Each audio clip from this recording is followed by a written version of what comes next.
Do you hear that, dude? Ah! What the hell was that?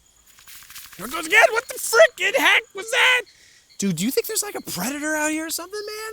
Okay, I brought my phone so we can do some research on predators. Maybe I'll watch all the movies or something in case there's any tips. This one looks good. Let me try another one.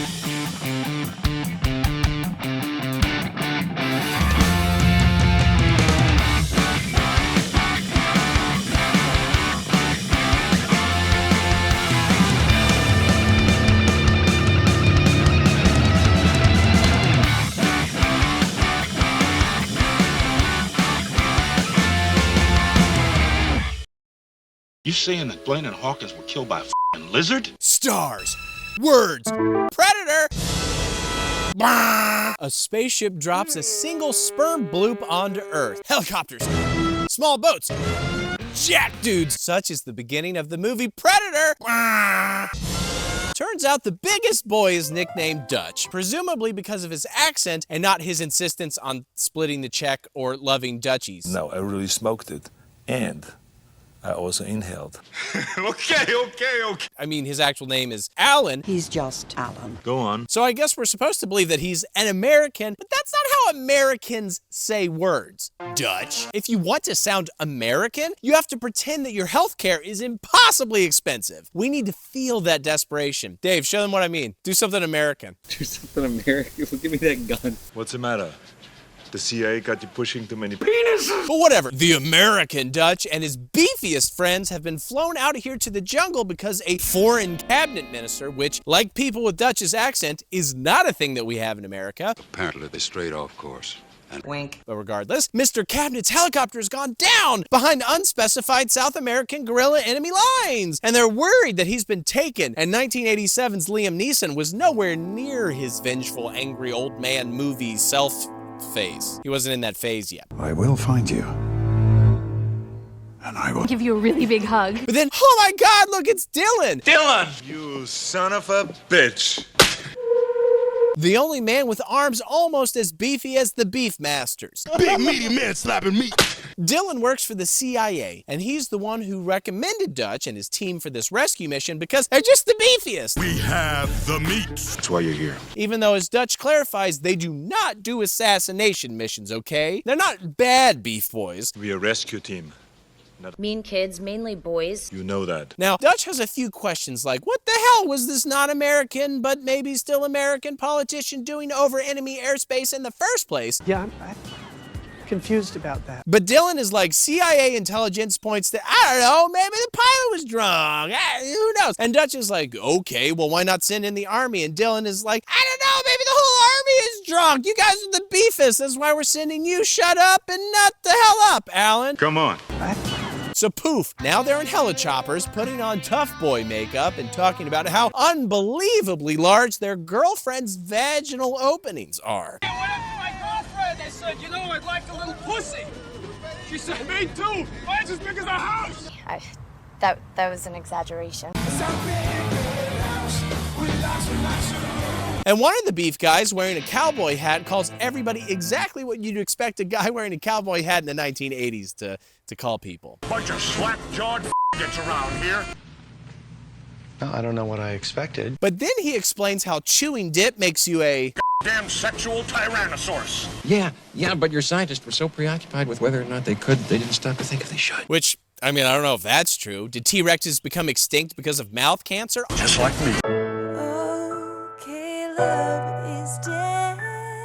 Also, why do you need to be a sexual Tyrannosaurus at this exact moment? Do a lot of soldiers have the habit of only entering war zones when fully erect? It's a real nasty habit. Plus, are T-Rexes even good at sex? They can't use their arms, so they must suck at foreplay. Just like me. What you want to be is a sexual Triceratops with like 3 dildos on your head. Yeah, strap this on your sore-ass plane. Regardless, they slide their rock-hard, beefy boy bodies down some ropes into the jungle to begin their mission in earnest. They soon stumble upon an upside-down helicopter, which doesn't look like a thing a cabinet man would survive. But here we are. And indeed, they learn, okay, A, this is more of a surveillance-style helicopter than a politician delivery bird, as evidenced by the lack of coke mirrors and stripper poles, and B, it was shot down with heat-seeking missiles, which seems unusually sophisticated for any gorillas outside the Planet of the Apes franchise. It's pretty sophisticated for a bunch of half-ass mountain boys. Apes together, strong. And C, though some men were dragged from the wreckage by roughly a dozen gorillas, they were followed by at least 6 American dudes with unknown accents. Everything is not as it seems, so one of the beefies, named Billy, sucks at just the jizziest vine he can find. That's a sticky vine. That's the kind of jizzy stuff you only find in South America. That's what they make Modelo out of.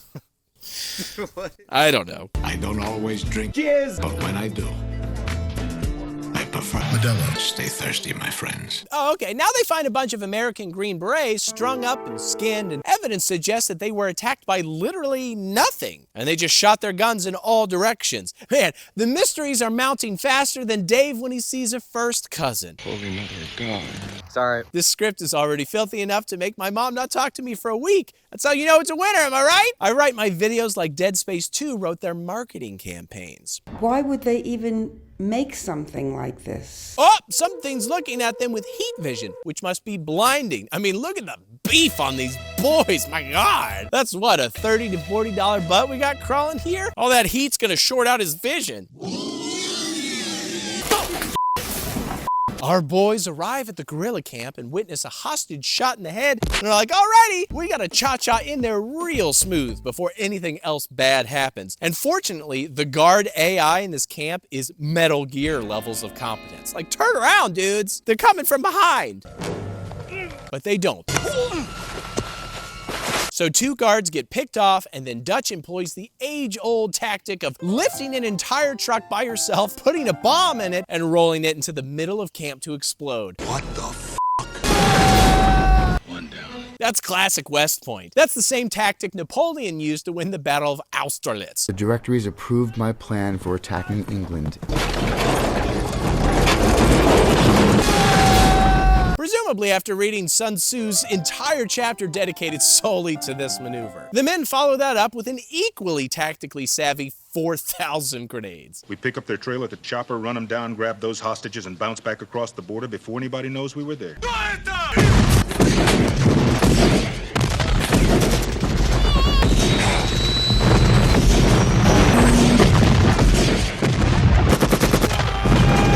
Think they'll notice? I thought this was like a politically delicate situation, as in they needed to quietly get in and back across the border before they sparked an international situation. Because speaking of international, this fight could almost certainly be witnessed by the International Space Station. What the hell is going on down there? And also, like, they don't even know where he is. You can't just blow up the whole thing and be like, I'm sure he's fine. But again, here's Dutch employing the super advanced big boy army technique of standing in the open, spraying from the hip, and yelling one-liner after one-liner. Stick around. Knock, knock. It's not a tumor. Good thing he's apparently quite invincible, and or these gorillas are even worse trained than, again, Caesar's troops. Like before they got smart. Have you guys seen those movies? They're pretty good. No! Dutch eventually stumbles upon a sexy unconscious lady. And Dave just held up a cue card that says unconscious and sexy are redundant. I don't think that's true, man. When did you write that? But anyway, Dutch is like, wait, what the heck is going on here? You sell it's all bullshit. And Dylan is like, okay, you got me. I really just needed you guys to come in here and kill everybody because the Soviets were planning to assist in a guerrilla invasion. So you stopped it. Yay, thanks. So you cooked up a story and dropped the 6 of us in a meat grinder. Sorry. Also, that's what the Green Berets were supposed to do, but they didn't. Probably because they have dumb hats. Like, how are you supposed to fight when your hat is all askew? Look at all your different colored hats. And Dutch is like, well, that makes me sad that our time together was bullshit. And Dylan's like, yeah. Again, we stopped a major invasion, so chill out, big boy. And Dutch is like, dang it. Okay, well, let's get out of here. And they give it their best try, but it turns out that more bad guys are on the way, so they're gonna need to reach an extraction point that is, relatively far away. And Dylan is like, cool. Also, we're bringing this sexy, now conscious woman. She goes with us. She's too valuable. She's got to know their whole... Yeah, that's right. The fourth hole. And everybody is like, okay, fine, but only if she appreciates jokes about massive female genitalia. I was going down to my girlfriend. I said to her, "Jeez, you got a big pussy. Jeez, you got a big pussy." She said, "Why did you say that twice?" And I said I didn't. It's because of the echo. As much as Billy does. That's the only way she can be part of the boys, is if she either has or appreciates big genitals, or if she has as much experience as this Mac fella here. Seen some badass bush before, man, but nothing like this. Or wait, does that mean he's a Republican? Please clap. But I guess she isn't cool with all this crotch and or conservative talk, so she slips away and is chased by another soldier named Hawkins, except whoops, some sort of invisible, probably communist thing kills the hell out of his ass and drags him away. By the time they find Hawkins, he's looking rough. What in God's name? I think it's Hawkins. And they're like, what happened here, hot lady? And she's like, no sé, soy muy sexy. No sé, no estoy segura, no sé. And they're like, ugh, dang, I wish I spoke Spanish. We only speak... They do notice that whatever killed Hawkins left his gun and his radio, which isn't particularly gorilla-like. Something's just, it's feeling fishy here. Especially when the cowboy gets exploded with force lightning. That is atypical, in my experience, being duped into assaulting Soviet-backed South American guerrilla compounds before being forced to escape on foot. I've done that, but that's not what happened when I did that. Please support my Patreon so I don't have to take any more of these shady Black Op merc jobs to feed my kids and my Pokemon habit. Mac immediately attempts to avenge his friend by shooting every single bullet ever manufactured into the trees, probably killing at least one ant. Many of these trees were my friends. And the rest of the team follows suit, but it doesn't do much other than create a droplet or two of weird neon green blood. I guess it also gives me a really cool idea for a The Happening sequel. When the grass is blowing, they just shoot it. Bow, bow, bow, bow, bow. Tell me you wouldn't... What? No. Elsewhere, the alien Uninvisibles. Did I mention there was an alien? No. Elsewhere, an alien uninvisible so he can patch up a little wound that he picked up from the bullet storm. Dutch is like, I don't get what the heck is going on here, so let's just dig in and home alone this section of the jungle. And Mac, meanwhile, mourns his good friend, Mr. Cowboy, that was, as far as I could tell, nothing but a giant asshole. Just like me. Although, to be fair, we've already established that these guys love giant orifices. It's because of the echo. Goodbye, bro. May flights of angels sing thee to thy rest, bro. My dog, rest in peace, player. Here's a flask. Billy helps by giving the team a little pep talk. We're all gonna die. Thanks, Billy. Almost immediately, one of their traps are set off by Babe. Hello, sir. Jesus, you killed a pig. Goodbye. Get out of here. There's no sheep for you to herd, you idiot. Go back to Farmer Bob or whatever the hell his name was. Oops, I think I set off a claymore. Oh, sorry. Babe, that won't do, pig. That won't do at all. The man who in his life had uttered fewer words than any of them knew exactly what to say. Got you, mother. But whoops, also somebody or something stole Cowboy's body. Wayne's body. It's gone. And Dutch is like, oh, our attacker must be using the trees. And Dylan is like, You saying that Blaine and Hawkins were killed by a f***ing lizard? Now, that'd be a mess. which, no, Dylan, nobody's saying that. Lots of things live in trees. Lizards, yes, of course, but also squirrels, birds, kids with tree houses, my weird cousin Jessica. Why don't you take a nap? You seem a bit frazzled. Just because you have a shitty record against reptiles is no reason to lose your cool. Damned alligator bit my hand off. Oh my God! Lizard. Oh, also, Hot Lady speaks perfect English, which, like, damn, sexy, conscious, and you can communicate with her? I lost my ammo. I'm out of ammo. I gotta reload. Damn, she's sexy, conscious, and you can communicate with her? Now that's what I call a triple threat. Only in the hottest years this happens. And what Dave calls a triple turnoff. Sorry. The boys are into it though, and they're like, honestly, we're gonna cut you free, because where are you gonna go? And again, Dutch is like, all right, we really need to make a stand instead of just hoofing it to the extraction point. And man, this is the exact scenario I find myself in almost every single round of XCOM 2, especially when I play on Legendary and I stream it and I lose in 5 seconds and I have to turn off the stream. Follow me on Twitch. I do it once every 6 months. Like, Dutch is literally me. Go on. I wonder if he also works out at Planet Fitness once every other week for like 20 minutes. I mean, can you tell? They keep trying to get me to upgrade to the black card, and I say, that would be wasted on me.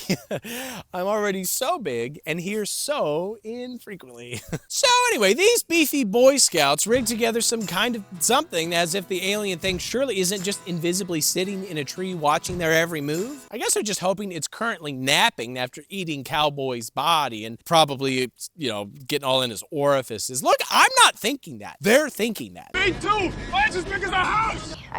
But while Max sucks ass at shaving, Hot Lady is like, hey, just so you know, we've got a name for this thing. The demon who makes trophies of man. Or Gary. Some of us also call him Gary. The old women in the village cross themselves and whisper crazy things, strange things. Gary! And she's like, Gary usually only attacks when it's unusually hot. And I'm like, okay, well then I see why he's attacking then. I mean, look at everybody here. It's making it, this is a hot ass jungle. Also, this might be the most effective climate change messaging ever. If I'm a scumbag running BP or GM, I'd be paying a lot more attention to you are increasing the odds of a giant alien ripping out your spine than a clip of, I don't know, like a sad oil-dipped penguin. Although, spoiler alert, it does show up later in Alien versus Predator versus Penguin. Careful, they bite. Oh, and I guess the alien was napping earlier because he walks right into a trap, but shoots himself free almost as immediately and scurries off, uninjured physically, but his ego probably just like mortally wounded. You guys suck! And we finally get a decent look at his dreadlocked ass. It's crazy that they're being hunted by like Knuckles after he got back from vacationing in Jamaica. And Mac is full-on revenge crazy by this point. You're gonna have me some fun. You're gonna have me some... So he chases after him, and Dylan volunteers to help Mac because he's had a character arc, and now he wants to be helpful. That's not your style, Dylan. Guess I picked up some bad habits from you. Now get your people the hell out of here. It's powerful stuff. Dutch and Hot Lady and Billy, in the meantime, will take the other dude who got Ewok'd pretty hard when the trap tripped. They'll take him to the helicopter extraction point. Mac gets his head blown off, and Dylan gets his arm blown off. Cut me down in my prime. Before getting Wolverined in the tummy. Well, they tried. As Dutch and crew run, Dutch is like, hey, Hot Lady, I bet he didn't kill you because you were unarmed. And there would be no sport to killing you. And like, I mean, maybe. Or maybe he's just a horny creeper and he's saving her for later. I don't know how much sport there is to invisibly standing in a tree and exploding a dude's head without him ever seeing you. But I guess that's why dudes that hunt deer are all so manly and need to have military-grade assault rifles in case deer ever try to break into their house or pass sensible gun reform laws. Say you tracked this big buck to the outskirts of town and you found that he'd made himself a makeshift home in the bottom of an abandoned warehouse. With a handgun, you could easily sneak up on him and get a death shot. That way he won't be running around with your daughter anymore and filling her head with ridiculous ideas. Well, I have a catapult in case deer besiege me. You never know. You never know. They're good at protracted sieges. They are, dude. Anyway, Billy tries to slow the alien down by getting naked and cutting his chest a little bit, but that kind of assumes a lot about the alien. Like, maybe he'd like to see the Hot Lady naked instead. Maybe he doesn't want to see anybody naked because he's working. Maybe he, unlike Dave, doesn't find open wounds sexy. Did you think about that, Billy? No. You only ever think about yourself. Now he shoots the injured guy. And also, Arnold suggests that the lady go, helicopter, please. And it's nice that he's helping her, but isn't she like a bad guy? She's too valuable. Like, by my understanding, she's a guerrilla fighter who is actively planning an invasion of somewhere with the assistance of the Soviet Union, who we all agree is pretty bad. I get that she's also a girl, but I don't know, by the movie's provided logic, which admittedly is not much, she's probably not somebody they want to be helping exactly. But counterpoint, boobs. So, Dutch has bigger issues. He is just tumbling in this water, and his swim form is terrible. But actually, it's to his advantage because he gets all slick with what I'm hoping is mud. And even though the alien is right behind him, he can't see Dutch's filthy ass, which gives Dutch a filthy idea for later. The alien does, however, try to blow up like a possum or something with a shoulder-mounted rocket launcher because he's a sportsman. He's in this for the sport. Man's the most dangerous game, and then it's possums. The only way to defeat possums is if you're invisible and have rocket launchers.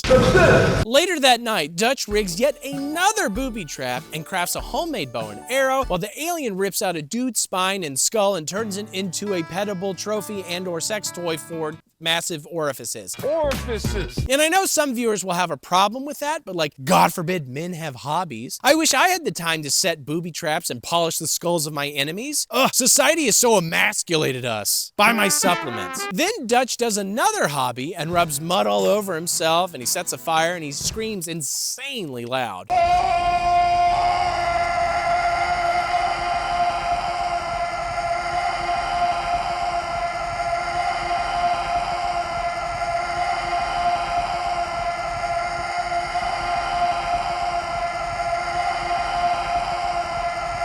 Again, he is literally me, except for the part where he isn't inside an IKEA while he does all this. You remember that time I was in IKEA slathering mud over myself and setting fires and screaming? I do remember that. I'm surprised it took so long for them to kick you out. Well, I had a really good bow and arrow. In response, the alien superheats his Wolverine claws with a laser. The alien then goes sport hunting, and Dutch is all one with nature until he shoots the alien with a bomb arrow that causes the alien to just shoot randomly. And hey, the explosions look pretty cool. Sorry to be such a boy, such a man, such a, what is it now? What are men who haven't been alpha male? Sigma male. Oh wait, that's better. But the alien suit is busted, making it easier for Dutch to now peg him with an explosive spear. But when he tries to get in smacking range, it turns out that the alien, he's the better smacker. And, oh, okay, I guess the alien is gonna take his mask off so they can kiss? Oh, Dutch is just not into this. You one ugly motherfucker. So instead, the alien smacks him around a lot in what I suppose is more honorable, like he's finally doing an honorable fight. I don't know why possums get the rocket launcher, but Arnold Schwarzenegger gets hand-to-hand. Dutch eventually makes it into his booby hole and goes full Pennywise on that alien. Come on. It's like, come on, do it. Do it! Come in this hole, dude. Kill me, I'm here! Kill me! Just do it. There's no secrets here. Come on, kill me, I'm here! Just come on in. Well, down here. Do it now! But the alien is like, I don't know. This feels like a trap. So he goes to the other side of Dutch's hole, which, wouldn't you know it, is also booby-trapped. It's an embarrassment of boobies. We are operating on Bugs Bunny versus Elmer Fudd rules now, asshole. The moral here is do not go anywhere near this man's holes. Either side, all angles. The alien is looking pretty bad. Rough, even. So he decides to self-destruct, which, why would you need that built into your hunting gear? Taking these deer with me. You get like antlered in the ass and you're like, that's it! It's not like dentists blow themselves up when a water buffalo dares to fight back. Also, why does he laugh? Exactly like a human Peter Cullen? He honestly kind of sounds like a predator or something. But the predator explodes and the resultant mushroom cloud alerts the helicopter with Hot Lady on it of Dutch's location, but didn't she leave him like 15 hours ago? Has the helicopter just been circling the area the whole time? Did they get lost? I don't know, but Dutch lives, hooray! This movie was brought to you by PETA, because like, don't hunt, and also sexy people? PETA. It makes sense. Bro, I think I just found like the remnants of an ancient civilization, or maybe just Los Angeles circa 1997. I'm gonna go check it out, let's go! Who the hell is King Willie? Huh, looks like we're in another jungle of concrete. You know, where dreams are made of. Woohoo! That's right, we're in 1997 slightly future Los Angeles, rendered in the god-awfulest, assest heat vision CG ever put to celluloid outside of Dave's private collection videos that he filmed himself when murdering people, maybe, I don't know. There's something called plausible deniability. There's an insane urban jungle shootout. We're in a war zone, Dave. Sorry. Between a bunch of Colombian gangsters and the cops. And the cops are really struggling. Nobody cares, crybaby. Because some of the gangsters have they have the silliest little hats. I mean, their charisma stats are through the friggin' roof. The cops, It's not entirely clear what the gang's plan is exactly, other than that they're here to shoot every bullet and grenade ever manufactured and grab their penises. And I'm all out of penises. Good shooting. Metaphorically speaking. That's a metaphor. I assume they're still there, you know, like attached. But surely they're fully satiated from all that scratching by now. I mean, they're really going to town on the penises. Isn't it awfully nice to have a penis?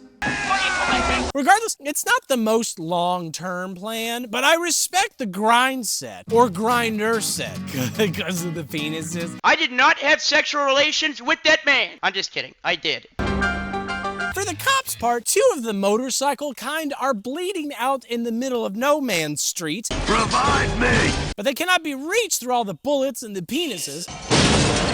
Which I think is also the title of Zack Snyder's next Netflix original, Bullets and Penises, coming to you this summer. But I'm actually going to hold off for the director's cut. Apparently that's better. And I'm going to yell about it online. I'm going to start a whole petition. It's going to be a big deal. You might think that Bullets and Penises is bad, but Bullets and Penises Double the Blood director's cut, that one is like art. It's 12 hours long. It's amazing. There's an entire slow motion shot of a penis peeing blood for like ever. It's so glorious. Had my director's cut as like the thing that I knew was the actual movie. I don't like that. Dave, come back. It's not out yet. It has not been a nice day. Fortunately for the motorcycle cops, Danny Glover slams his car dangerously through a crowd of people, pedestrians even. I love my life while I have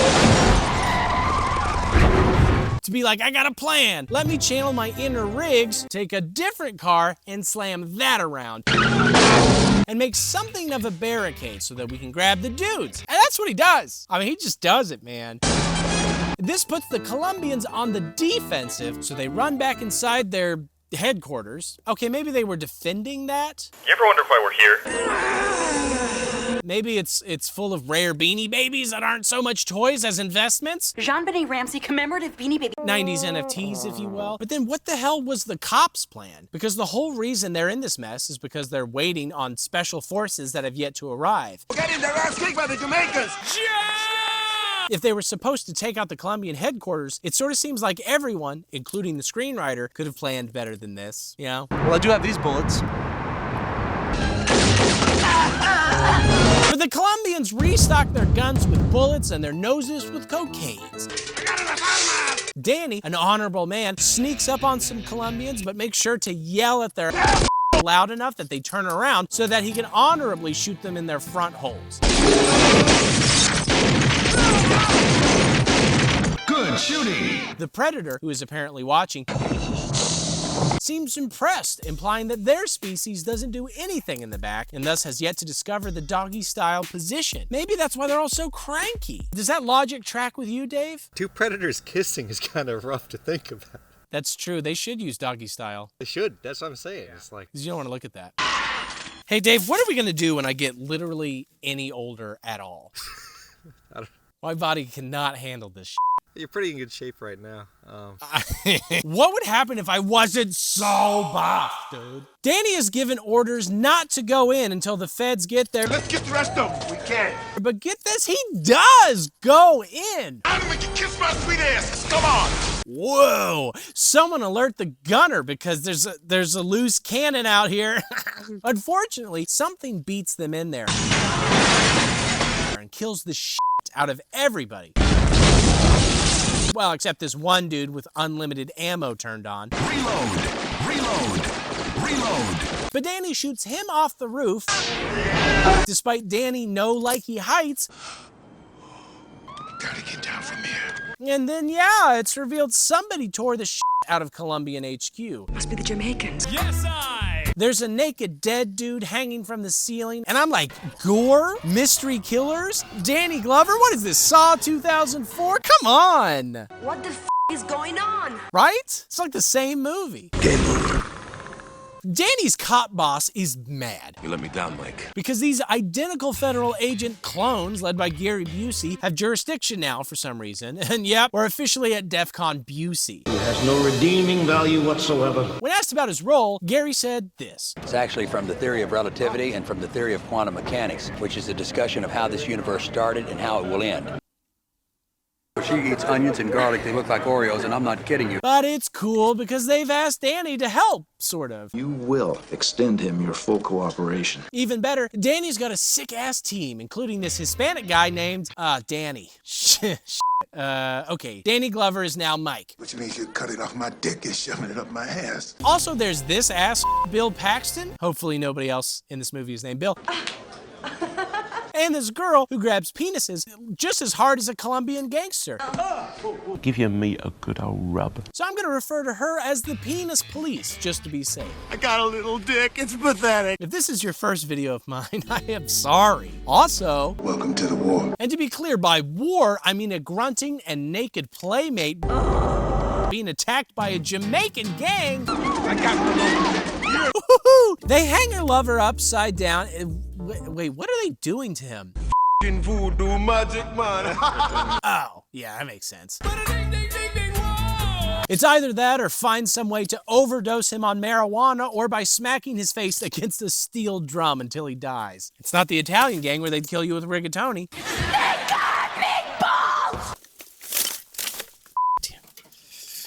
They're like, we're the Colombian gang. We do cocaine. We're the Jamaican gang. We do voodoo. Oh, by the way, their leader is literally named King Willie. Who the hell is King Willie? Their leader, I just told you that. He is a king, has a Willie. Pretty self-explanatory. But then, oh no, another predator attacks,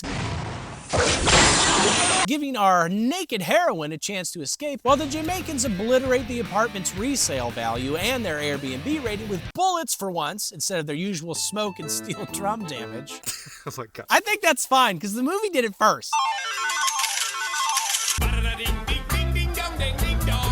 This Predator guy has a bunch of new gadgets, which is kind of fun. Afterwards, the feds would prefer to handle the situation themselves, but once again, Mike and the locals are there first. I need a semen, stool, and urine sample. So they bust into the building. Bustin'! But why do they even care at this point? Like, they aren't really solving any big crimes. They just need to, like, kill every Colombian and Jamaican in the city, I guess? I mean, how do you stop an all-out war exactly? Are they hoping to find a nuclear weapon in there? Even if they did, why do they assume that the feds are, like, hampering them or whatever? I don't know, but now the inside of the apartment looks exactly like Dave's new house. Just naked, skinned bodies hanging everywhere. Sorry. And pretty immediately, Gary Busey walks in and is like, "You're walking on physical evidence." Which also happens at Dave's house, and he's not wrong. This is an active crime scene, and presumably he is actually trying to collect enough evidence to take down the major players. The kingest willies, if you will. At a federal level. Get out of here, Mike. But no, Mike sends Bill Paxton after the ambulance, taking the grunter lady who survived to a hospital, but she's then taken on a helicopter by some butt boys. Man, I hate when a bunch of butt boys impede my not actually investigations. Mike is like, okay, I think these butt boys might be more than they seem, Bill. I want you to tail these butt boys' butts and don't let them see you. Keep to the rear. Lieutenant, butt boys is my specialty. And he's like, okay, I will, right after I have sex with this woman who is probably not my sister. It's my sister. Oh, well. Oh, man, did you see those butt boys? God. What is a butt boy? Like they have big butts? You want me to show you, Dave? Do you have a big butt? Do I? Look at this butt boy. Mike also has Danny Boy sneak back onto the crime scene to recover one of the gadgets and also get murdered by the Predator. This gets Mike in trouble, but not really. It's mostly just a chance to make things personal. Danny and I came together. So now he'll never back down. And indeed, he slams Gary Busey around and is like, don't get in my way. But again, surely Busey could help? I thought they told you to help him. Also, can you not get fired for slamming feds around? Because if so, I'm gonna try some things next time the FBI comes to question Dave. I'm gonna slam those guys, those butt boys. The distant future of 1997 is wild. I mean, look at the hardcore shit they show on TV. Mike heads outside and Bill Paxton is like, Busey is definitely not looking for drug dealers. They've been setting up these weird radar sensors all over downtown. So Mike is like, okay, I guess I need to speak to King Willie. Willie and I seem to have the same problem. Since he also probably would like to kill this mean predator guy who kills things. And the penis police is like, Mike, it's impossible. And Mike's like, just do it. You're ethnic, aren't you? You know people, I'm sure. Make it happen. Make their eyes light up like when Thundercats need to meet. And poof. King Willie will see you now. Like 5 seconds later, a car with a bad pot leak picks Mike up and drops him off in some dirty alley to meet King Willie, who is apparently a weirdo. The spirit world, man. What are you talking about? But he has such a normal name. Willie offers no useful information other than calling the predator a demon.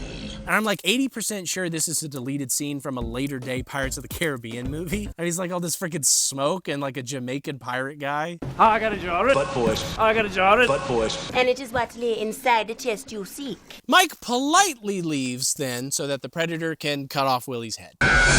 More usefully, it's discovered that there were trace pieces of beef at the crime scene, which they interpret to mean that the predator is hanging out at a slaughterhouse, but which I interpret to mean that he's hanging out at an Arby's, right? We have the meat. He's just constantly scrounging for half-eaten beef and cheddars in the trash can out back. I mean, look, nobody said safari hunting was all glory. I'm a hunter. Out back behind Arby's eating beef and cheddars. This is one of the saddest predators. But I guess I'm wrong, because Bill Paxton is like, oh yeah, Gary Busey hangs out near slaughterhouses too, even though, again, I'm sure Gary Busey also hangs out in Arby's trash cans, but whatever. We'll try your thing first. The light's changing. I'm trying. Oh my God, you and the light. So Mike rushes to a cemetery to feel sad about Danny taking his name and also dying, I guess. And while there, he gets freaked out by the predator dangling Danny's necklace.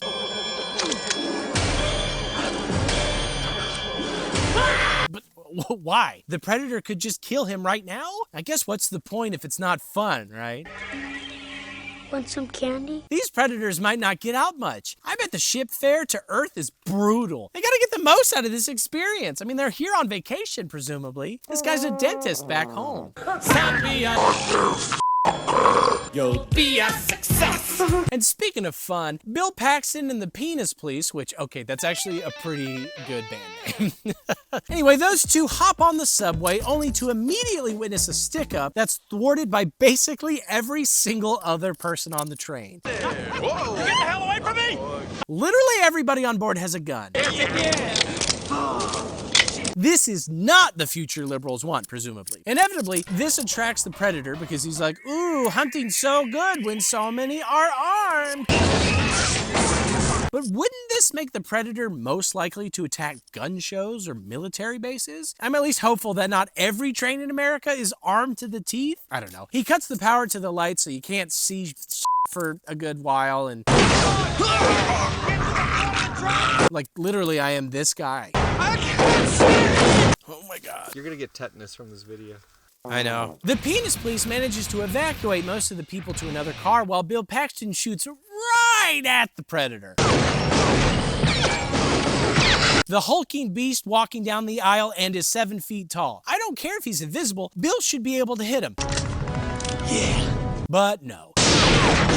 He can't even hit him with a golf ball. What was that for? And so Bill dies in the movie, just like in real life. Let's dance! And the train stops. And then Penis Police walks back there to be like, oh no, is everybody upside down or something? Grabbed.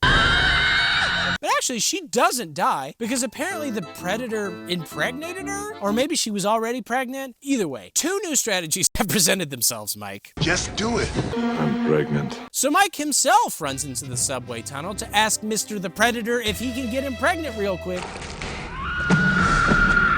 But Predator's too damn fast at running away. So Mike chases him for a while until he gets slammed into by the feds. Got him! To bring him into Busey's trailer to be like, look, dude, you're chasing a f***ing alien. Possibly, literally, if he really did impregnate that lady. Oh my. We're also chasing this guy, but we fully intend to ghost bust it. They know he comes to the slaughterhouse that we found ourselves at every couple of days because it seems he has a taste for beef. Which, like, who doesn't? And they're going to go spray it with freezing stuff to capture it and get access to its sweet-ass technology. They also know the Predator can only see an infrared. So they're wearing special suits and stuff that should make them invisible to the creature. Also, we flooded the packing house with radioactive dust. That should negate his invisibility capabilities. Basically, he got this whole thing planned. And all Mike can say is this face. Now we're getting your side. But of course, once they go in, the Predator notices something amiss and presses a couple of buttons on his Buzz Lightyear arm display and changes the types of light he can see. Mike is like, oh shit, he's about to kill them all. I'd better go nuts, run to my car, and then slowly strap on about 7,000 weapons while the Predator kills everybody. Surely he could have just grabbed a shotgun and run in there to save as many lives as possible, but no, gun safety first. Mike explodes into the building and gets pretty immediately shot. He's okay though. And he runs through the hanging beefs like an Arby's dream sequence until he whips out a shotgun and shoots the Predator 85 times.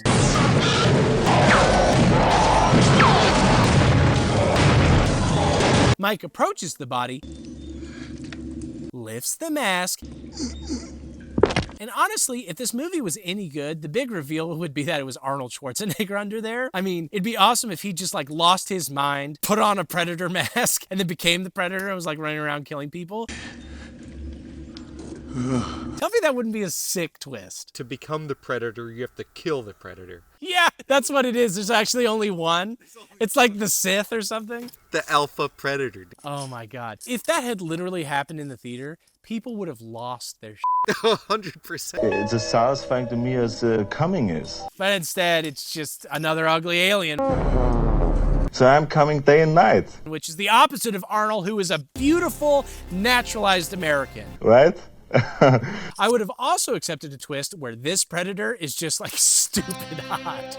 Like what if the one from the last movie was like the Clint Howard of his species? But at least I have my dignity. Lifts the mask and is like, whoa!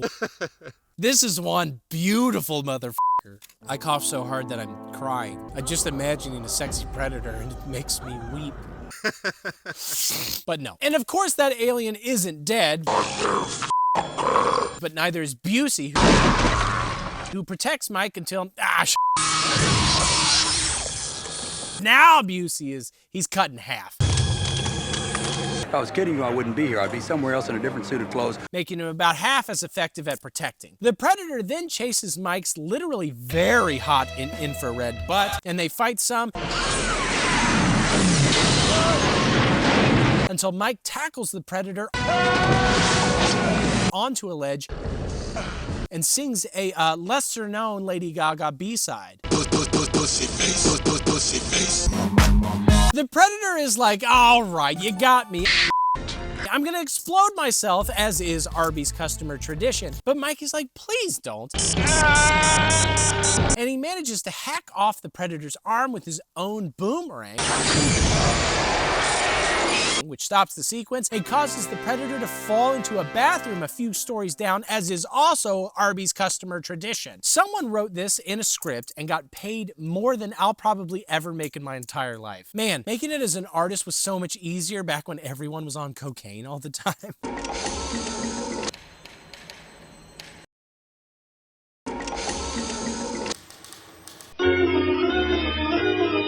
Then everything grinds to a complete halt, so Mike can awkwardly clamber down a pipe and the Predator can cook some Walter White blue meth and inject himself with it and run away right before Mike gets to him. Oh, shit! Get the f out of here! Mike ends up going down an elevator shaft, falling into some sort of liminal space, which hides, hey, a Predator spaceship, cool! Mike walks aboard to find a couple of past trophies, like a presumably sexual T-Rex, and then I assume Carl Weathers' skull. Baby, you got a stew going. And seemingly a xenomorph from Aliens, which, hey, we should do that too, but not before Alien vs. Predator as a mini video. That's a great idea, Jordan. I should support you and all your great ideas in exchange for tons of great perks on Patreon and or channel memberships today. You're really thinking ahead. Anyway, the Predator bitch slaps Mike, and they scuffle a bit. And actually, I'm not sure if they're trying to kill each other or just foreplaying until he can get Mike pregnant, but then, oh, okay. Mike stabs the hell out of the Predator. And then a bunch more Predators show up, which still doesn't answer my question, since more Predators means more chances to get pregnant. It's a numbers game, in my experience. That's how I have 3 kids. But regardless, it's weird that they're now showing up, like, after doing nothing at all while their buddy got the crap stabbed out of him. Seems like they could have intervened earlier. But anyway, one of them is basically like, sick moves there, Chief, but not as sick as these. Okay, who's next? Anyway, here's a pistol from 1715, and then they all disappear. In Predator culture, giving someone a gun is like the equivalent of giving somebody, you know, like an exploding fist bump. It's like the highest honor imaginable. Mike leaves the ship,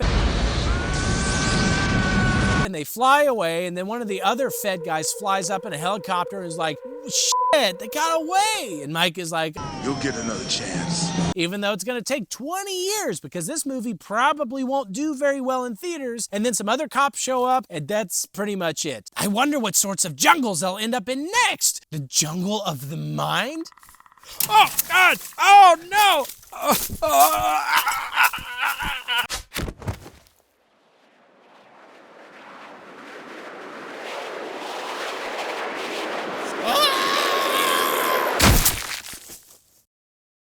Your ass is awesome.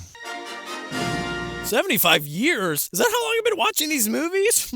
I'll take your word for it, 20th Century Fox. You're great with knowing what century you're in. Either one of those numbers. Looks knowingly at camera in 2010. That is a very harsh indictment. A dude falls through the air, unconscious, and then wakes up and is pretty much the same level upset as me when my kids wake me up in the middle of the night. But notably, he doesn't swear nearly as much. He smacks at some futury tech buttons on his chest. Pop it! Pop it! Twist it! Until a parachute opens, and he slams into the ground. You're out! Before the title card slams on screen like we just watched the hardest shit ever put to film. So hard. The director was like, oh, yeah, that's an opener. High fives all around. Predators. Am I right? But even just off the top of my head, the opening from Overlord is the same-ish vibe, but goes like 100 times harder. So watch that movie. It falls apart at the end, but it's a good time overall. Kind of like life, you know? Oh, on myself. But okay, looks like we're back in the jungle, and yet there's no sign of fun in game. Welcome. Curious. Although, wait, okay, it is literally raining men. Some more successfully than others. Looks like your chute didn't open. One of them sprays minigun fire until our polite hero, Mr. Adrian Brody, Oscar winner, asks him, please stop doing that. Now we've got Brody, Machete, and this Nikolai fella, and none of them know what the hell is going on other than they all woke up in midair. And oh hey, look at that, there's also a hot, sweaty sniper lady who also knows nothing, including which jungle they're in. I've never seen this jungle. Which is crazy, because she knows like every jungle. And I've seen most. Tropical, concrete, massive, you name it, she knows it. So it's crazy that she doesn't know this one. There's also a sexy man in a suit serving foot shots, and elsewhere, Walter Goggins, Oscar winner, and Mahershala Ali, Oscar winner, scrabble around in some incredibly acclaimed mud. Oh hey, look, it's Topher Grace, Emmy winner, hanging upside down in a tree pretending to be me. Oh, I'm a doctor. They band together to figure out Who threw me out of a airplane. And also to stare at Sniper Lady's butt. Your ass is awesome. Now, I'm quite sure that it is, but unless they have some kind of predator ass vision, it's basically impossible to tell what she's hiding in those pants. That shot is nowhere near as sexy as the director seems to think it is. I mean, I'll show you a sexy butt. Right? Butt boy. I'm a butt boy over here. Eventually, this crew of potentially sexy Schrodinger's butts stumble upon a modern art piece with a bunch of skulls scattered around, which represents the duality of the Predator series' highly variable quality. And Ali is like, whoever they are, they take trophies. In my culture, the warrior with the greatest trophies command the most respect. The seal is for marksmanship. And like, okay, have you seen the last couple movies? What are you even talking about? Look. And also, if we're talking about trophy-taking cultures, we should mention millennials and their participation trophies. Ugh, that's the most trophy-taking culture. I hate them. There's no shame in being a millennial. Whatever. They slowly realize things aren't quite what they seem, with poisonous flowers and how the sun hasn't moved for the entire day so far, and how there are these scary parachute boxes that, well, they're empty. But there are a lot of boxes, so that's scary, I guess. Oh, shit. Whenever I reach for the cereal only to find the box empty, I scream uncontrollably, especially if there's more than one. It's a test. Also, if I haven't made it clear with the one exception of Topher Grace, every one of these characters is an ethnically coded super fighter of one kind or the other. Brody was U.S. Special Forces at one time. Sniper Lady is, Israeli Special Forces by way of Brazil, I guess. Goggins is FBI's Most Wanted. Nikolai is Spetsnaz. Danny Trejo is a cartel dude. The suit guy is Yakuza. And Mahershala Ali is an African death squad guy. And Topher is comic relief. He's just killing it with the jokes. You made a buddy. And I suppose what appears to be a mediocre white dude being placed at the same level as highly trained minorities does count as ethnic coding as well. And people are going to be mad about that. But anyway, these expert killers, and also Topher Grace, accidentally set off a bajillion booby traps, though nobody gets injured, and they find a dead dude that they assume set the traps, but it didn't work out, I guess. R.I.P. K. McAllister. Hello. Also, although the self-interested tough boy Adrian originally said he prefers to work alone, he also saved Sexy Lady from a punji pit, so maybe he's intending to use her to breed if they're stuck here for too long?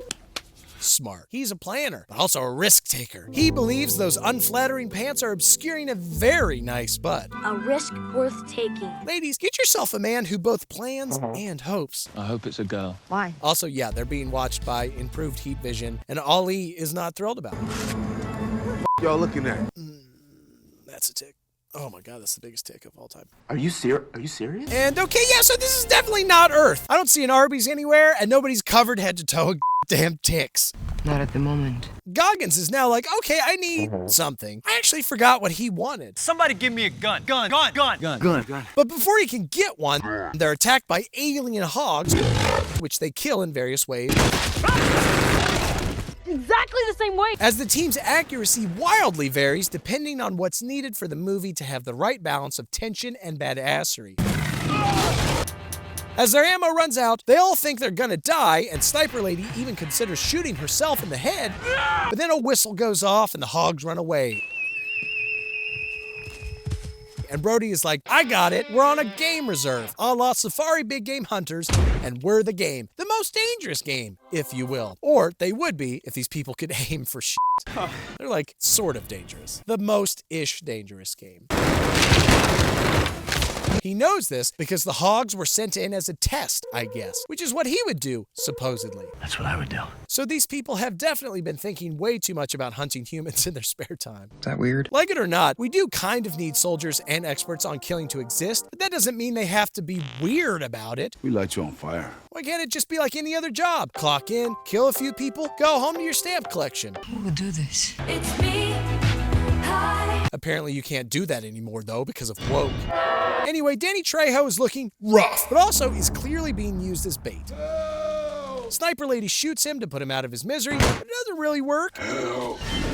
Brody suggests that they follow the hog tracks back to Dave's bedroom or wherever they originated. So they do that and immediately come upon a weird camp with a bunch of hanging, not necessarily human bodies. I hope it's a girl. Also, there's an alive predator alien strapped to another modern art piece like fan fiction Jesus, and also the soundtrack flutes here are quite whimsical. They are a lot of fun. Brody sort of sneaks off and whoops, they're attacked. And Ali is killed, and a few other predators run around, and Nikolai's minigun is sportingly lasered. And they escape by rolling their $20 asses off the cliffs of Dover into some water.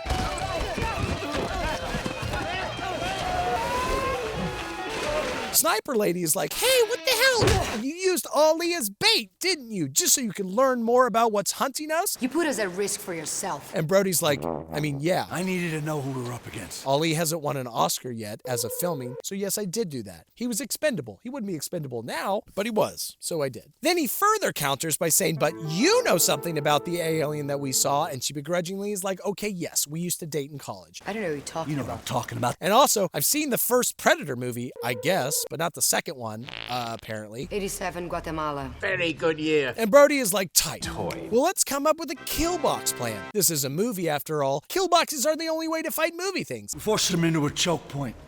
We get them in overlapping fields of fire. Then we kiss them. As Scream or Terminator, or why don't you just watch all my other videos? Hey, I wonder if this movie was made pre-#MeToo. I'm gonna rape so many fine bitches. Apparently. You should stay away from here. Yeah. Another question, is there anything better than the hunting of man? There is no hunting like the hunting of a man. Apparently not. But okay, they still gotta beat these aliens. So like that 90s show trailers, they make Topher run around as bait. Keep calm. And he's chased. That's it, dude, we're all gonna die! But the thing is shot before it kills him. But okay, they already know that these aliens are able to be invisible, right? I get that Topher might draw their attention. Lighting, composition, drama. But the only reason they even shot this thing is because it wasn't invisible, which is actually not what they expected. We found out that there's more than one of them, that they use projectile and energy-based weapons, that they have some sort of cloaking device. Well, sometimes they do, sometimes they don't. They're like, we gotta draw it out. And it's like, well, it's invisible. You're not gonna see it. It's like fishing. You can't really see the fish. The thing from the cages. Oh, great. They probably just killed the Predator's dumb intern. All he wanted were some easy Predator credits for Predator College, and now his parents will have to pay off his Predator student loan forever. Kill them, your debt is canceled. As if to prove my point, a Predator uninvisibles itself behind Brody, but then unhelmets itself to reveal that it's friggin' Lawrence Fishburne. Emmy winner. What a weirdly stacked cast for this fairly run-of-the-mill action movie. Brody has played zero pianos the whole time, nor done anything whimsical. That fucking Fishburne hasn't offered a single person any magical pills. This cast is so wasted. Morpheus takes them back to his little hideout, which just so happens to be a spaceship, which, like an old microwave, sucks at flying, but is fine with turning on lights. And Morpheus reveals that he's been here for like 10 seasons of hunting and has killed a handful of the aliens, of which there are 2 types, by the way. They're similar, but they're different. Bigger. Just like your mom. And smaller. Like your super weird dick. And like me, they always come in 3s. Season after season, having adapted to be better at killing.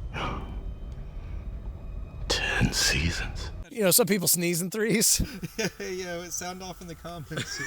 Also, they arrive on a spaceship They got a ship. that you could, in theory, steal. I want to steal. Brilliant. And also, Morpheus has an imaginary friend. What?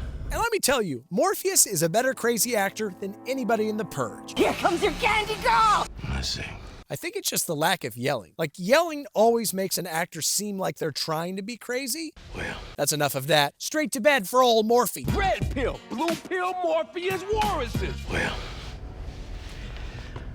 I want to get some sleep. He's all tuckered out. Oh, I get it. And this is great, because now it gives our little crew some chance to catch up and be like, oh my God, we were probably chosen for this because we are predators too, Because we're bad. Although, what's more interesting to me is how they were taken and what do they think is happening back home. Like, Goggins was scheduled to be executed in 2 days. The FBI is probably freaking out right now and checking underneath their couches. They gotta find him. Did predators, bribe the guards with old-ass pistols and high-quality spines. And Sniper Lady has a nice butt. Tits like howitzers. You think there aren't several hundred Israeli Brazilian butt-thirsty men out there right now just want to die? I mean, think again. Put your pants on, Dave. The ticks. The ticks. They're gonna get you. We're gonna have to just strip our clothes off and check each other. We want the tick check on camera to be sure. Sound off in the comments if you see any ticks on me. Brody's like, I bet that tied up alien we found earlier could show us where their ship is and also fly it. And also, nobody was paying attention to where Morpheus was, and he's smoking them out because he wants what they have. He's a scavenger. Disgusting creatures. Of course, his plan has one tiny flaw, which is he left them all of their guns and also all of his guns, including grenades and flares and all kinds of cool shit.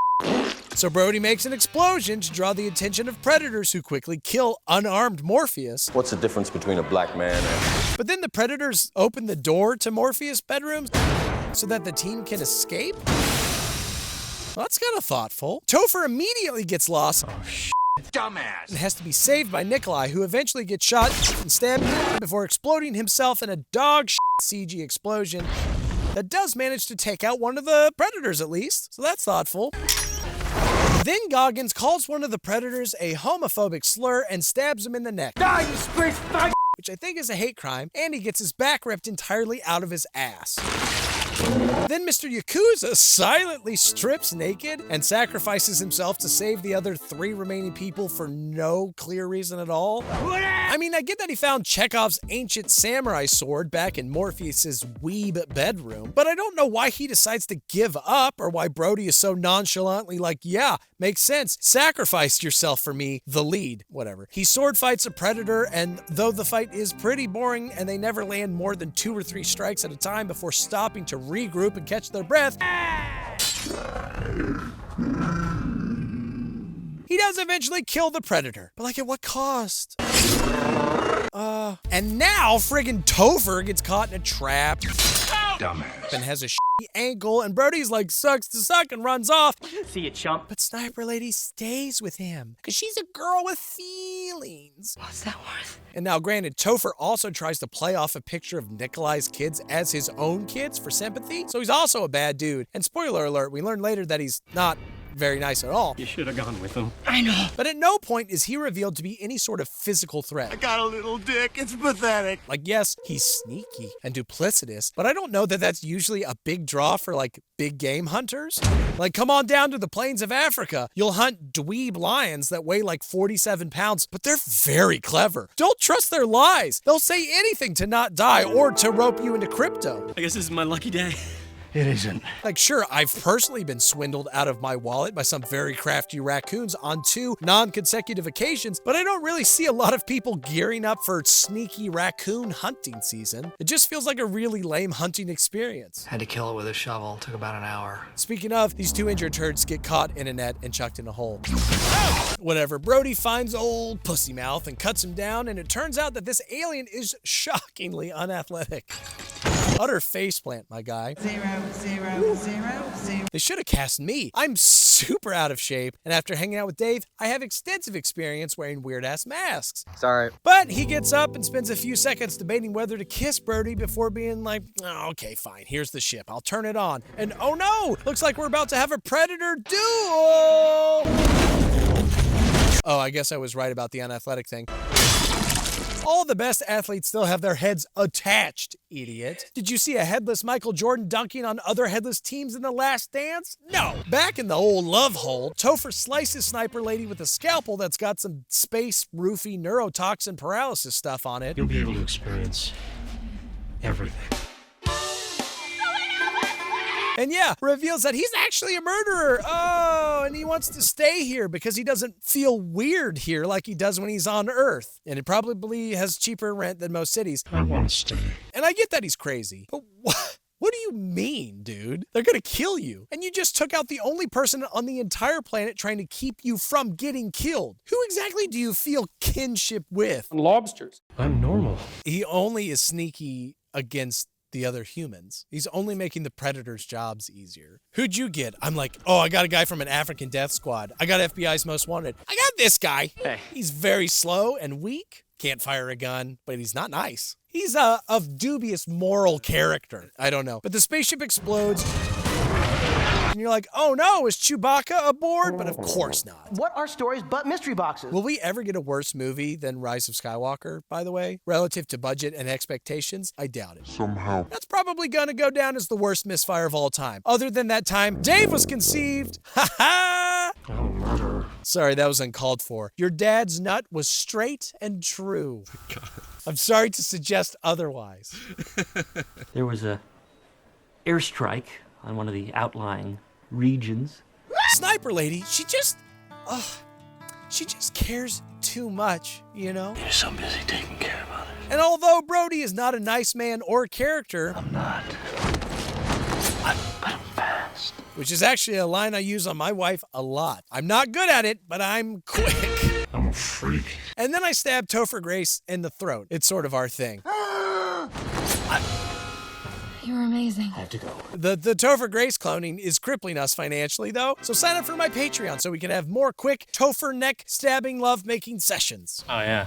Totally. If that doesn't get somebody to sign up, I mean, like, what can I say? If you're not willing to help me build a cloning machine to grow new Topher Graces so that I can make love to my wife and then follow that up with stabbing him in the neck, then, like, why are you even watching this video?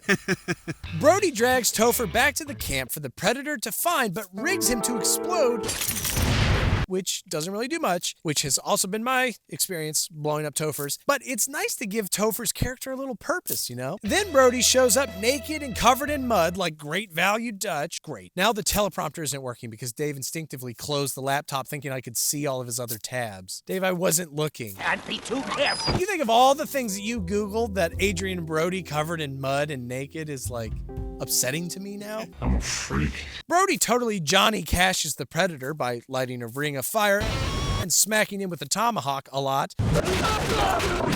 That's a lesser known Johnny Cash thing. I went and the flames went. We all knew about the ring of fire. We didn't know that he tomahawked things to death. That's a B-side. That's actually how he killed the man in Reno. Always be a good boy, don't ever. So many fine bitches. But I'm the man in Reno. Things go a little sideways for a moment when the Predator starts tracking Brody's big, throbbing, character-arcing heart, but a sniper round from the mostly paralyzed sniper lady gives Brody the space to finally knock the Predator's head right off.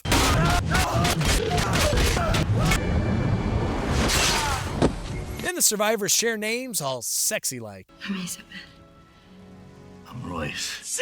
Teaching the audience a valuable lesson that if you want to learn a person's name, you just have to kill some space monsters together. Then they watch as more parachutes descend from the sky. And like, okay, hold on. Morpheus said that he survived 10 seasons, but this season was like 24 hours? Also, if new prey is showing up, does this imply that there are also new predators already here? Hello. Or do the predators not know that the other guys are dead? I mean, how does this game reserve even work? Do the dead predators' families get to sue the game warden, or do they sign a waiver? Let's find a way off this planet. I don't know. Those are the things I wanted to know. But the movie said you don't.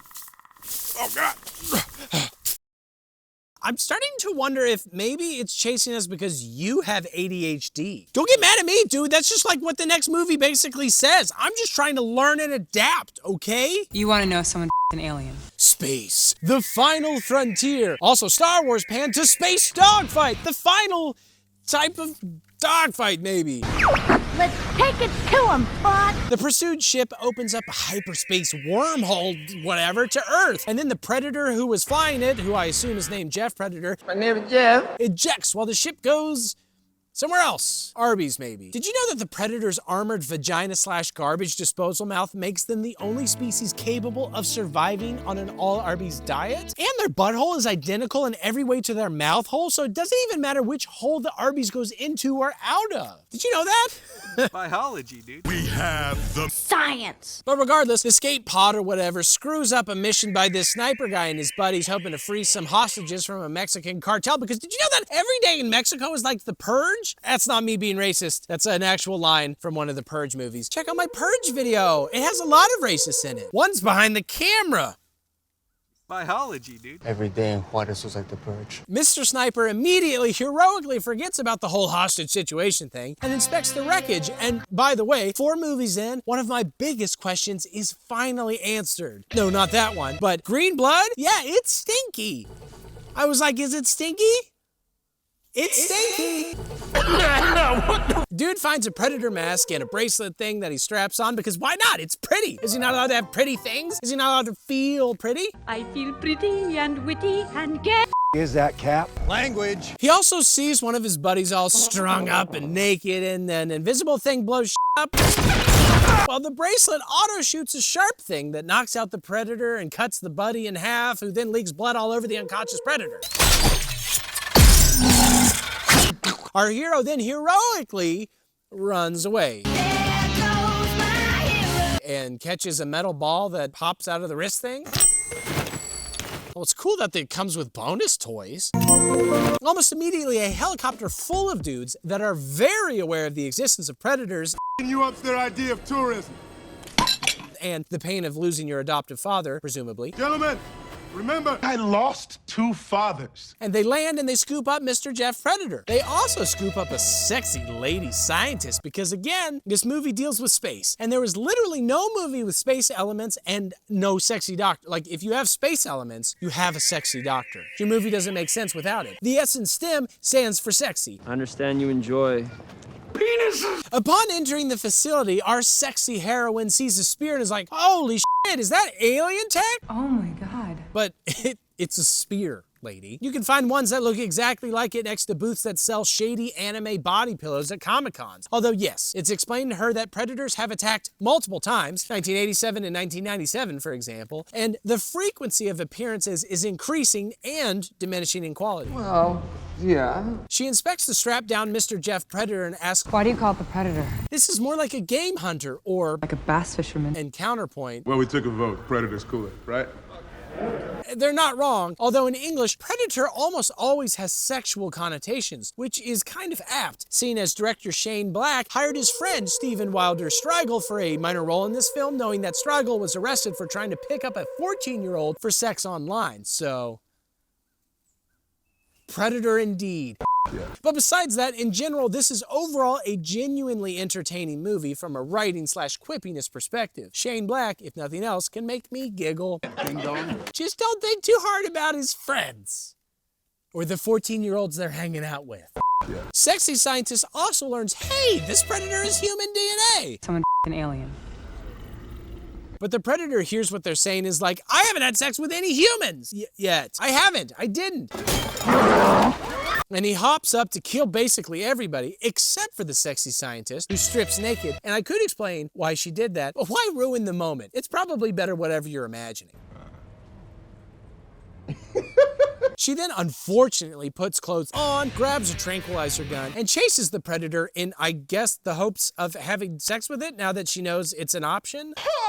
Hey, by the way, Mr. Sniper has run to a Mexican bar, scared everybody out, and mailed a bag of his stuff back to America. Also, he can become invisible, and also he drinks the silver ball, which, uh-oh, that's a 50 Shades silver ball, isn't it? Don't go in your butt. But no amount of butt plugging can save him from getting grabbed by the same feds. They interrogate him with the clear hopes of having proof that he's crazy so nobody will believe him about seeing the whole alien thing. So you feel you're being railroaded? I can see the tracks on the...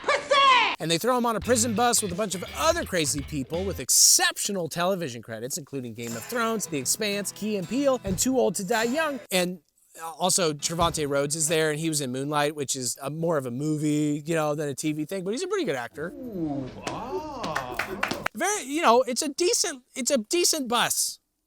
Decent credits on the bus. That's my game. All these other guys are actually crazy. Apparently, the insane asylum is on the same base as the alien observation building, which is either an unbelievable design flaw or truly inspired Hall of Fame level gaslighting. like they're taking people to the crazy thing and they're like, what? An alien? You're crazy. You didn't just see that. You saw it, you didn't see anything. It's like a Disney animatronic ride or whatever. It's got like things popping out like, woo! ooh. They have like your parents are there on an animatronic thing. And you're like, wait, they're dead. And it's like, no, son, we're still here. And they're like, wow, I must be crazy.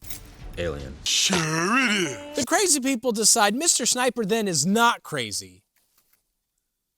I guess, because they saw an alien, so maybe it actually was a design flaw. And so they easily take over the bus. What's the difference between 5 big black guys and a joke? Baxley's mom can't take a joke.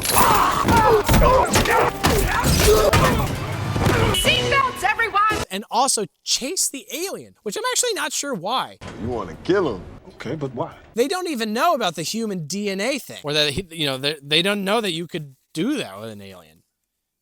So what do they even want it for? That's the thing that killed my man. Revenge sex is not the answer. And the other guys are just helpful. Why didn't you just say so, baby? Kill an alien? Hold on. Seatbelts, everyone! They got nothing else going on. Hey, let's take a quick break to head to a middle school, and speaking of silver butt balls, STDs, that's sex. No, you're not putting those in my butt. And a couple dick kids pull the fire alarm, which generally upsets this autistic boy, who I'm gonna assume is a younger blaster from beyond Thunderdome. Do it. And I'll admit, it took me quite a while to understand why the kids kept saying, I'm hungry for an ass burger. Cheers. Sort of feels like how everybody wants to make fun of my last name being Breeding, but it's a bit trickier than you'd think. It's not that funny, like, hey Jordan, your last name sounds like you have a lot of sex. Ooh, you got me. Dr. Jordan Virgin. I'm Dr. Jordan Chad. Sounds delicious. What is funny is this threatening note that his clearly abusive mom left. And then what's funniest is the evil Irish guy from Leprechaun Origins, watch my earlier video, is a mailman in America now. He really leveraged that. Do you think Shane Black saw him in Leprechaun Origins and was like, wow? Or did somebody see him as a mailman in this and was like, I bet he'd make for a great Irish trader. He just has that vibe, this mailman. You seem to be a bit of a history buff. Anyway, the mailman's like, hey, this was delivered to a P.O. box from your dad, but nobody has paid for the P.O. box, so now it comes to you. Sorry, not sorry. And to be clear, his dad is the sniper. From earlier, you remember him, right? He likes chugging balls. Oh, also, he and the kid are estranged. You spend most of your time now in country, estranged from your wife and son. I'm absolutely loving my new life. Anyway, the son likes living on the edge, so he opens his dad's secret box and finds extremely advanced alien technology, which, let's be honest, is probably the least bad thing you could find in your estranged single parent's unmarked mystery package. And he just starts pushing buttons and smacking it and shit, which is not the most scientific way to approach this, but it's not like the son is a sexy scientist lady, you know? He's got to figure out his own scientific method, which is finding what looks like a bomb in a box and being like, smack. What the hell? Hope this doesn't do anything horrible. Even though, yes, the mom is also quite attractive. His mom is hot, but he is not that hot. I don't know, Dave, did you find him hot? I don't usually, he's a 12-year-old boy, so I don't have any, frame of reference. He also, of course, set something off that allows another predator who finally opened up a wormhole to track his location. That seems bad. And not in the way that you'd normally think of when somebody says child and predator and bad. What are you doing down there, Rory? Just a lot of illegal icky shit. Okay, back to the chasing. The second predator ship flies over and sexy scientist, sudden action hero, leaps onto the crazy dude's bus and shoots herself in the foot with a tranquilizer gun. I feel like there are easier ways to get high than getting a science degree and then staging elaborate alien chase accidents, but I'm weird like that. All I have is an English degree and a cameraman swinging around at invisible bees. That's a big-ass bee, dude. Oh my God, Queen, it's you! God. The feds finally get their together and arrive to kill her? Instructions. Eliminate it. Literally, why? Just like Predator 2, I in no way understand why the feds won't just work with these people. They agreed to work with her 5 minutes ago, but now that the situation is less stable, they're like, never mind, we should just kill you? And what's wrong with having a highly decorated, as we'll later learn, sniper who literally took out a predator all by himself earlier on your side? Like, what threat do either of these people pose to your federal program? And what are they threatening? The dryness of Dave's underpants? The existence of predators? If the frequency of attacks is increasing, should we not be telling people that it's happening, that they exist? Like, what is the conspiracy here? What am I missing? Unless the government wants the predators to thin out the population, oh my God, it's another Purge movie, isn't it? The Purge has to come to an end. I don't know, but the crazy dudes all save her, which I actually also don't fully understand.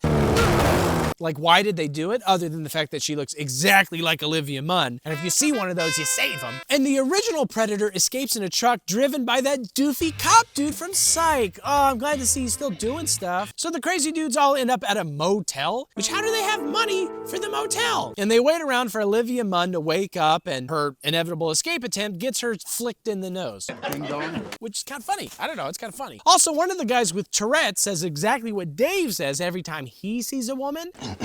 Eat your pussy. Dave, do you have Tourette's? Or are you just, is that how you spit game? Does it work very often? You miss 100% of the shots you don't take. That's true. You're the Wayne Gretzky of spitting game.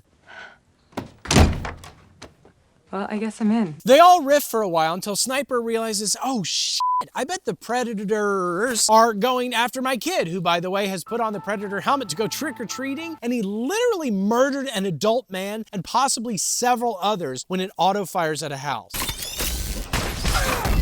It's their fault, though, because they didn't give out king-sized candy bars. That's what you get, dipshit. Your house explodes. Trick or treat? Here's a treat, you little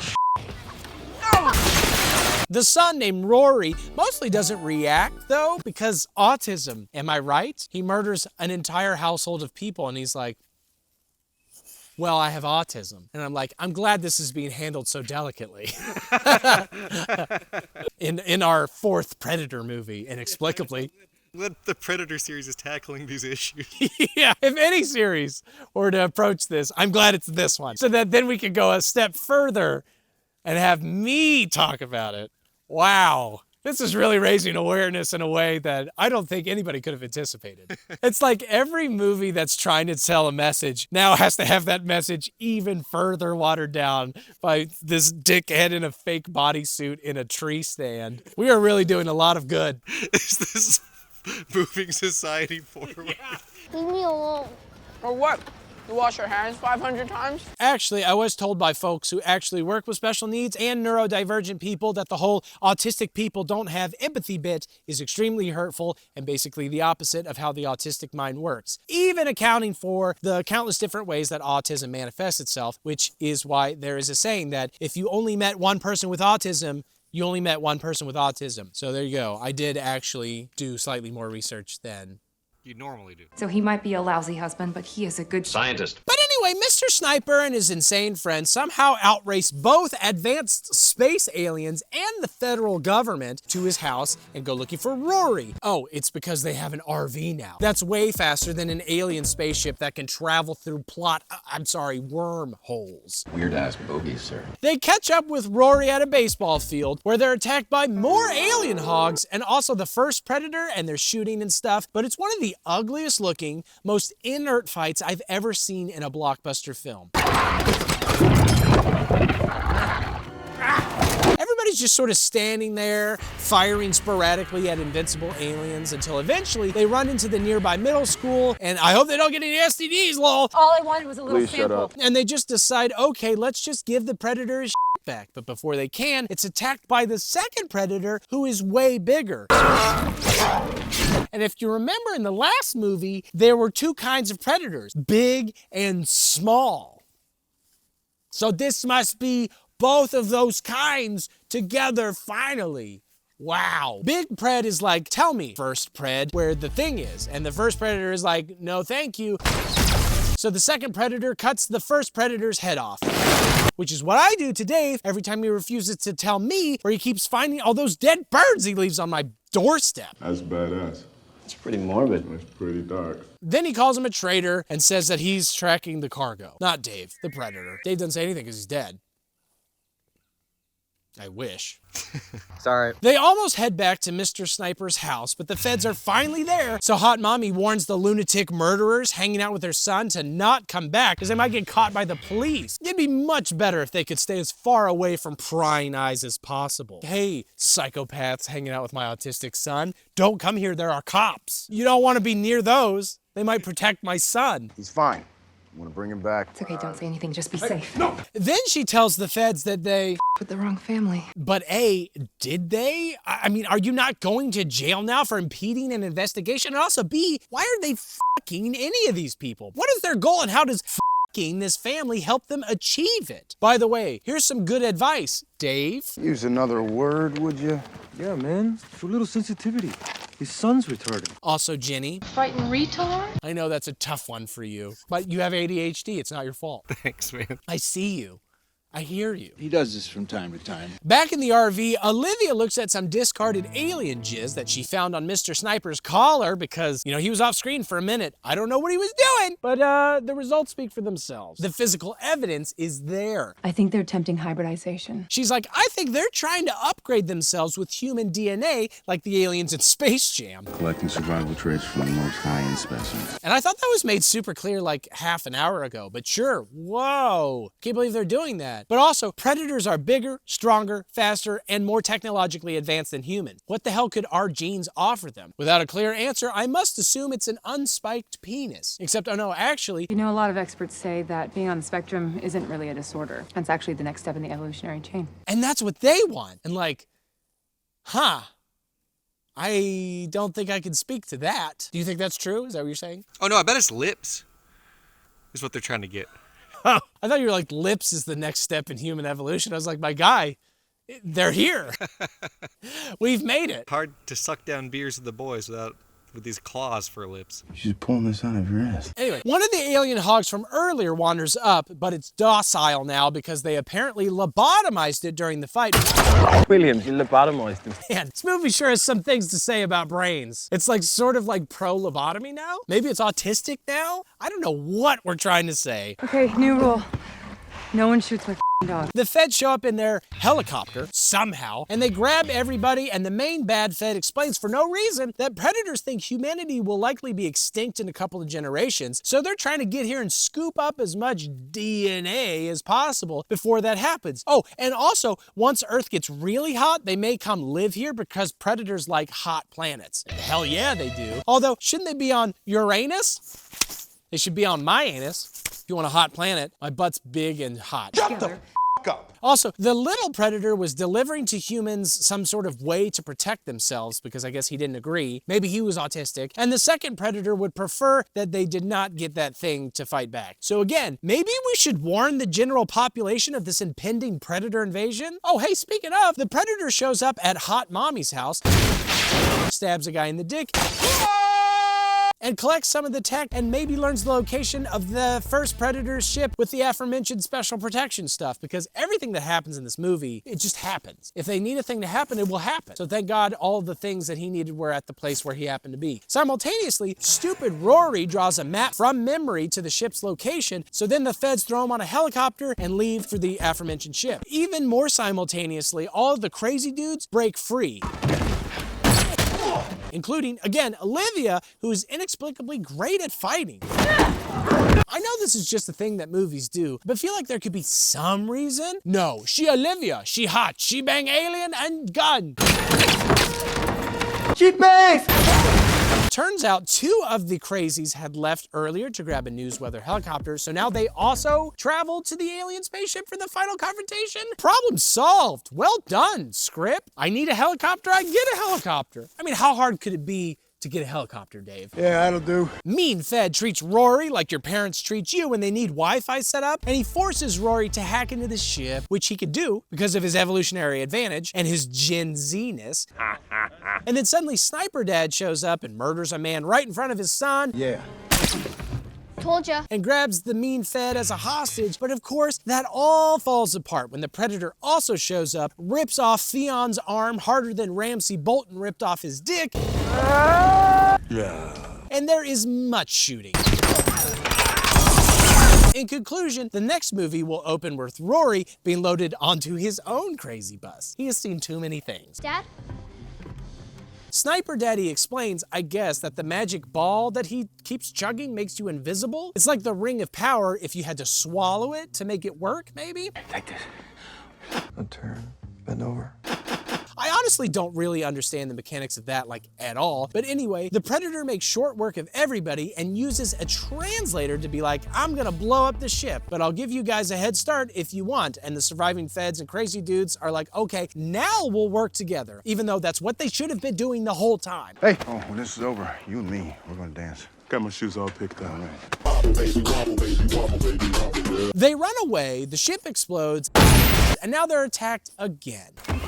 They, of course, set up a kill box, because kill boxes are sick. You guys go set it up. We'll lure him in. But it's negated somewhat by the fact that not a single bullet has ever managed to affect this Predator in any way. This is partially because he grew an exoskeleton under his skin. Which, okay, so again, what does human DNA do for him exactly? Is he gonna grow steel lips under his friggin' claw mouth? Guys! And again, like, what is human DNA gonna even do for him? Is it gonna make it so that he can know every type of train? Because spoiler alert, this Predator specifically wants Rory's autistic DNA. Teach me everything about brain!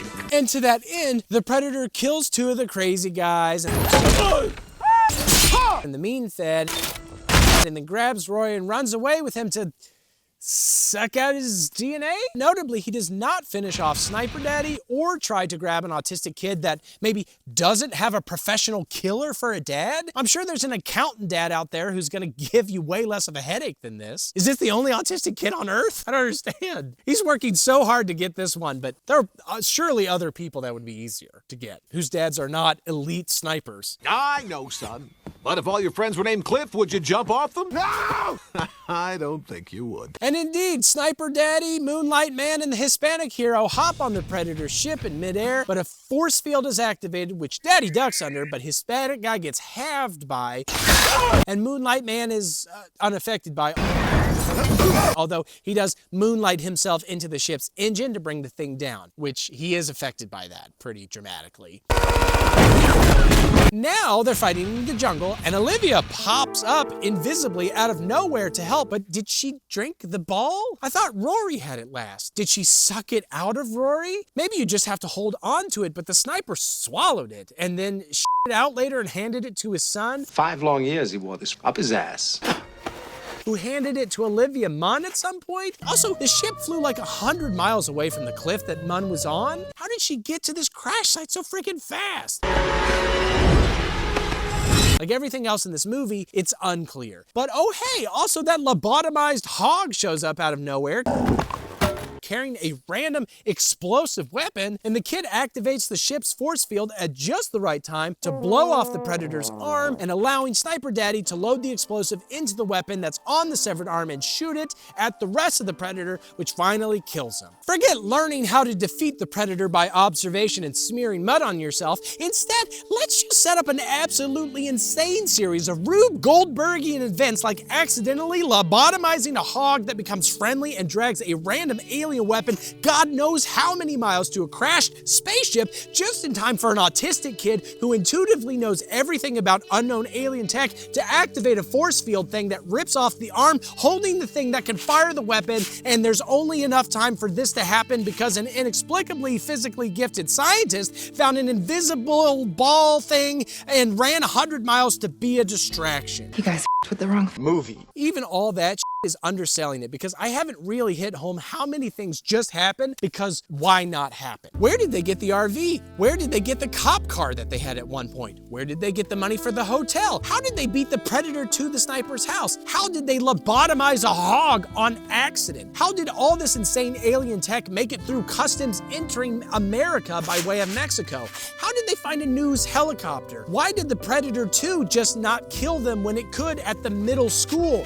Why did the good Predator go rogue in the first place? And if he's such a good guy, why did he string up Sniper's buddy upon crash landing at the beginning? Even if he was attacked, stringing him up in a tree seems kind of shitty. It's like it's self-defense. I have to strip him naked and string him up in a tree. And those are just the things off the top of my head that are never explained. She's pulling this out of your ass. But wait, we aren't finished. No! For again, no clear reason, Sniper Daddy has been fully reinstated by who? The only feds who seem to know about this situation are all dead now? Did they forget to log his crazy diagnosis into the, interdepartmental internet? But also, like, his 12-year-old son has a job at their new Predator lab? Pretty cool. You got your own desk. I'll make sure I tell Mom. Because get this, the thing that the alien was bringing was ejected on a second escape pod, so it survived the ship explosion. And anyway, let's open it. And oh, look at that! Wow. Oh, shit! It's a suit of Predator armor by way of latter-day Iron Man. That's my new suit, Bubba. No, it's not, bud. They are not making a sequel to this. In fact, let's just go backwards like 300 years. Oh my God! Oh no! Oh God! Oh, it's coming! Oh my God! Do you think there's any chance that we accidentally traveled to 1715? I mean, like, where are we? Dog pound. We open with artsy shots, trademarked, until a sleeping Comanche girl gets kicked awake. Finally awake. Because stiff kicks are actually the precursor to modern wake-up alarms. Before alarm clocks, people would just kick each other awake. And then one guy was like, what if we had an alarm clock? And people were like, that's amazing. I'm so tired of being kicked awake. Get the f out of bed, bitch, go. She heads into the woods to grab a purge flower potato and chuck a tomahawk in the woods a bunch. Because tomahawk chucking is actually, I don't know if you know this, Dave, the precursor to modern PS5s. I bet you didn't know that. By the way, this is set in 1719, which is actually the precursor to the modern 2024. I bet you didn't know that either, Dave. You're learning so much today. Ruined them. The girl, named Naru, chases a deer but can't catch it, but a bear trap does catch her dog's ass. Don't break my butt! But it's cool because she's good with medicine and rubs a bunch on her dog's injured ass. She then looks up and sees both a possible alien spaceship and the title of this film. This has been wild, just seeing prey up in the sky really big. Between this and the potato, she's already had a huge day. I mean, who needs PS5s anyway, am I right? Let's get back to that life. You just see spaceships in the sky, you get potatoes. I've been practicing. It's time. I'm ready. A few good taters. Later, she chills with her brother, who explains the concept of which is the process by which an aspiring hunter becomes an official hunter by hunting a thing that's hunting them. Naru's mom is like, I wish you didn't like to hunt so much. You're so good at flowers. Who taught you about orange Tutsia? You did, Mom. I learned by watching you. Oh, and in case you were worried, yes, there is a predator in this movie, and he could still cloak. In fact, his invisibility works about as well as it does 250 years later. You'd think they'd spend a bit more time making it truly impossible for humans to detect, but I guess if it ain't broke, Although, spoiler alert, the Predator does not survive this film. What? No. So clearly, they could spend some time making some improvements to some aspect of his gear. He doesn't have a shoulder-mounted rocket launcher or laser gun, so I guess his tech improves in that direction, but we'll get to it. His problem has never been offensive weaponry. It's been the fact that it's possible for him to die. If he was truly invisible, he wouldn't die. If he was better at withstanding shotgun blasts and tomahawks and he'd be fine. I'm just saying, within the last 30 years, we've already built 5 different kinds of PlayStations. Just dream bigger, Preds. One of the teen Comanche boys in camp hasn't returned from a hunt, so Naru, her brother, and some other dudes go out to find him, even though nobody really likes having her along. Who invited you? We won't be gone long enough to need a cook. Hello, darkness. The good news is Naru's dog is great at finding Dog found and they soon find the guy, but he looks rough. He's breathing. But he's not gonna live forever. She gives him some of those orange flowers, which apparently cool his blood by probably infusing it with tiny sunglasses and fedoras, which might be useful later. Like if, for example, I don't know, what if there was an alien that could see hot-ass blood? But anyway, her brother splits off to find the cat that must have messed with this dude. I've got this. But Naru warns that there must be something even bigger and scarier out there, because after all, why wouldn't the cat finish the job of killing this goober? There's something that's good. Away from its den. Not to mention, check out this freaky ass skinned snake and a huge footprint. Something is amiss. So Naru splits off from the stretcher team to find and warn her brother. And when she finds him, she comes up with a plan to bait the cat into a tree so she can stab it. And Bro is like, okay, you do that while I go actually hunt it one-on-one like a man. A hunter doesn't weed. He hunts. And also there's a third guy there who's kind of addicted to Naru, but also he instantly becomes Fancy Feast, so. Good taste is easy to recognize. Kill him. We should have been listening to him anyway. The big ass cat jumps into the tree and leaps at Naru, but she manages to impale it with a spear as she falls, but she also manages to smack her head on a rock. So we'll call it a tie between her and the cat. But even that still, Rock is undefeated. You cannot beat Rock. Good old Rock. Nothing beats that. She wakes up back at camp and apparently her brother carried her home, and indeed her bro walks up, again now carrying the dead mountain lion, and everybody's like, wow, good job. Even though, Naru did stab it with a spear. That's gotta knock off a significant chunk of its health points.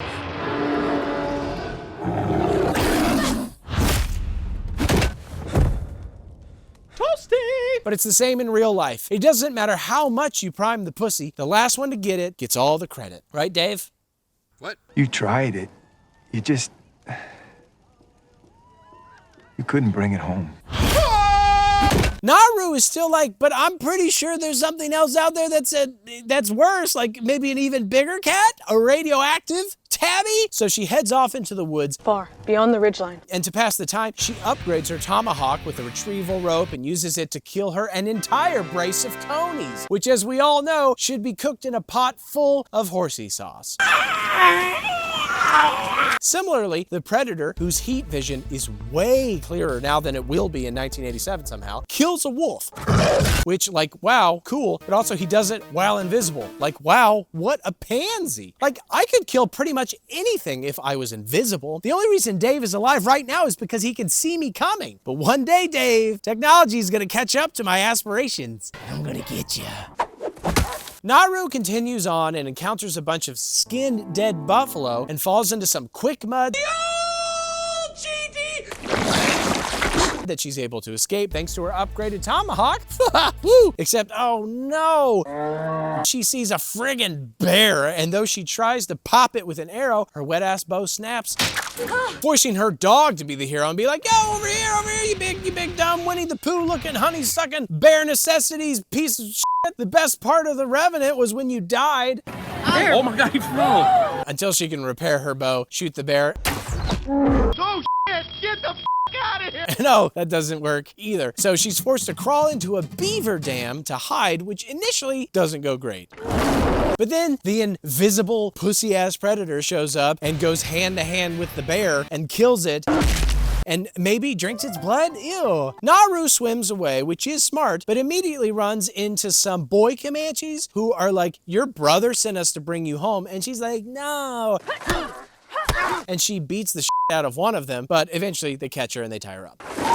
And okay, this is what I was talking about. Objectively, laser sights are a terrible technology. Why would you want to announce where you intend to shoot and where you personally are located? They're not house cats. We're gonna try and catch it. You can't defeat the Comanches by going pss, pss, pss at them. I mean, yes, if you're shooting at a dude from 1715, he might not know what the hell is going on, and you can puncture all of his shit with metal rods. But the point stands. The other dudes go hand to hand with the Predator, but ironically, they swiftly lose those hands, making the task much more difficult. Naru smartly cuts her restraints and runs away, but less smartly, it's into a big-ass open field. Not a lot of hiding spots. Sounds like a predator behind me. That's like literally the Predator noise, dude. Another Comanche dude pulls her into the grass to hide, but Predator sees them, though they do manage to survive a second longer because Naru knows what the laser sight means now. No, he has us. Message for you, son. Which is exactly what I was saying. They're gonna learn what it is. It's very simple. I mean, the dude dies, and she gets caught in a trap. But it's fine because a bunch of French trappers show up and the predator decides not to kill her or them for the time being. Maybe because it's a lunch break, or maybe it doesn't count the French as worthy prey. Could be both. It's a girl. They're like, ha ha ha, would you like a pastry? And they're like, okay, I'm gonna go somewhere else. Naru is knocked out and wakes up in a cage, which is not ideal, but a French dude who speaks many languages walks up and is like, ha ha ha. You should be helping us. We are hunting this creature who appears to be himself hunting for the strongest creature. Oh, also we captured your brother. And also, never mind, we're going to tie you two together in the middle of this burned out forest so you can be bait. Thanks for the help. Au revoir. You might want to offer her a more comfortable stripper pole. No. I think you should work with us. Actually, sorry, I don't know why I said that. I'm gonna tie you to a pole and use you as bait. I feel like an idiot. I'm sorry for giving you false hope. I am surprised at you. She's not a prisoner. She's our guest. Immediately, the predator kills almost every French person who was alive in 1719. With increasingly wacky and badass gadgets, including, but not limited to, a Wonder Woman shield, a super sharp net, and little floating laser bomb things. And when it's all over, the Predator heals his wounds with a Clorox bleach pen, but like a space one. Introducing the new Clorox Bleach Pen Gel. It's from outer space. I unironically though used to do this in high school when I would get ringworm, so I wouldn't get disqualified from wrestling matches. Clears up a lot faster when you put bleach in it. It doesn't feel very good, but that's why my nickname was the Predator. Dave actually had the same nickname, but it was for a different reason. It doesn't hunt that way. In the chaos, Naru and her brother manage to free themselves, and while he goes to grab some horses, she goes to grab some dogs. Well, the one dog, really, her dog. She also badassedly stabs all of the remaining 1719 French people.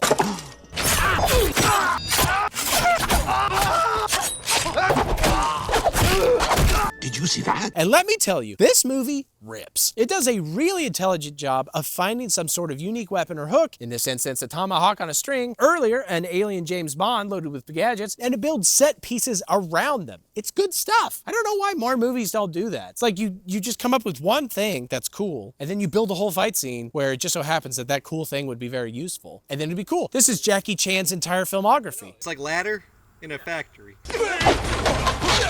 And now that's the whole scene. What if there was a ladder in a factory and you wanted to kill everything? It's badass. Like, again, the last one, Predator from 2018, where they're like, you know what? They have guns. I guess they could stand in an open baseball field and go...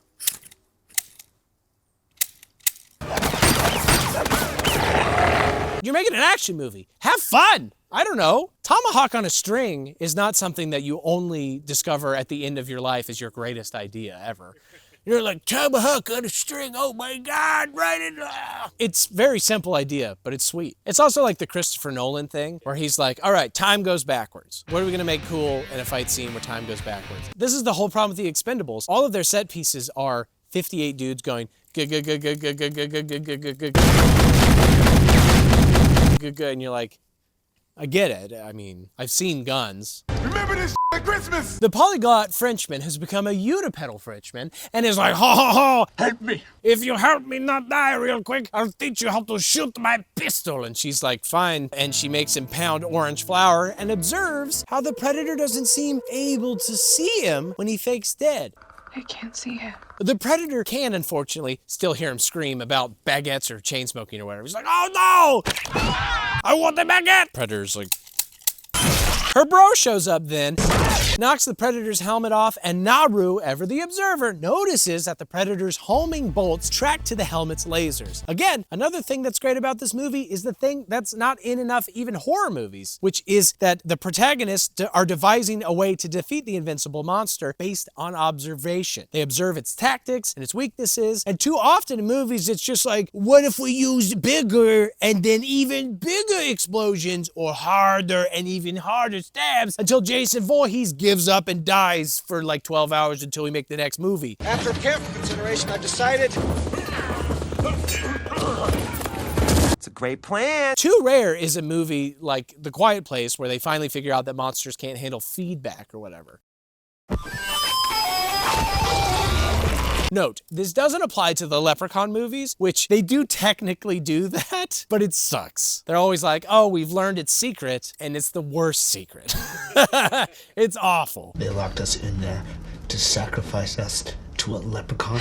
And then they did it 8 times. They're like, oh no, it loves gold. And you're like, yeah, well, it's a leprechaun. It's a f***ing leprechaun. This is what happens when you take its gold. What? No. But okay, yes, the bro also in this instance stabs the out of the predator. But then the cheating predator goes invisible and stabs Bro right back. But Bro distracts the predator long enough for Naru to escape. She eventually notices a single French survivor, and first she points her new pistol at him, but then she pulls out a predator knife that she found before eventually settling on a rock, which, as we all know, it counters head. It always wins. Rock is undefeated. Rock, paper, scissors. When the Frenchie comes to, he's also missing a leg, because that's just what happens to French people sometimes, especially in 1719. They're always losing body parts. Legs here. Then in the 1790s, it was more like heads. French people are just very poorly put together. They fall apart so easily. They're like porcelain dolls. It's why their movies are so sad. He notices his gun and crawls for it. But Naru is like, you stupid bitch. The predator is gonna think you're a threat, but not me. That is what makes me dangerous. Although you would think that the predator would be like, I mean, he's only got 1 leg. I mean, he's got a gun. I don't know. But anyway, he's not gonna think I'm a threat because I'm an unarmed girl and I'm pounding orange blood cooling flowers like they are Witcher special battle herbs. And indeed, the predator shows up and kills Mr. French. Naru walks right up behind him and pops him in the head so hard that his mask falls off. She then scampers off back into the woods where she's laid out a system of booby traps, although admittedly, the first thing she does is just jump out of a tree and start hacking at the predator. Nobody lives forever! Which, it is badass, but it's also a good way to get killed. She should really have considered a ranged weapon at that point. She's like, I've set up a series of traps, and it's like beating you with like the butt of my pistol, and it's like, okay, I mean, that's cool, but really ill-advised. But whatever, she gets free, and she runs around, and the predator keeps bonking into trees that she's made extra pointy. And she manages to cut one of his arms off and even rip off a mandible. Oh, mommy! Which ultimately gets her covered in Hulu original green paint, or I guess technically blood. Either way, it's on brand, is my point. Hulu was like product placement for us. We're gonna make the blood our shade of green. Netflix, every time somebody's leg gets ripped off and they're bleeding out, they're like, that's us! And HBO, what's it called now? Max? Just Max? Every time there's a character named Max, I guess they can go, ha ha! My name is Max. She then pulls a synchronized maneuver with her genius dog that knocks the predator into the quick mud. No way. And then when it gets up and tries to shoot her, the predator doesn't notice that its own helmet is aimed at the back of its head. So it accidentally shoots its own damned head in the head. It's the most embarrassing death that a predator has endured so far. At least the one that got home alone and killed itself got beat up by Arnold Schwarzenegger first. You shot yourself, you friggin' idiot. You had a spaceship and invisibility and lost to someone from an era that called mercury and leeches medicine and was still centuries away from thinking that photographs don't steal your soul. You could have attacked her with a camera and she would have been like, no, my soul, oh my God. Say cheese. Naru carries the pred head back to camp and hands the chief the pistol, which, hey, was the same pistol from Predator 2, which, uh-oh, how did the Predators get that pistol back? And also, side note, if she hadn't gone hunting after the Predator, would it have ever even found their camp? It seems like she went way out of her way, which to me says all of those Comanche boys, including her brother, would still be alive. Does that make their deaths her fault? Whoops. No. Doesn't matter though, because she's a hunter now. Yay, and good thing too, because every single other hunter is dead. Yay! You're gonna pee now? Oh, I'm gonna get you peeing, dude. Ha ha! Look at the pee boy. Dude, I don't know if it's the light or what, but are you a predator? I just thought you were ugly. That is so crazy. Oh, the heck was... Dude, there's like something... Did you see that? The heck did it? Oh my God! Oh my God, Dave! Oh my God, I would help you, but I don't want to. Oh my God! Oh my God! Dick. I can just like feel ticks sucking my balls. Okay, let's check my body parts.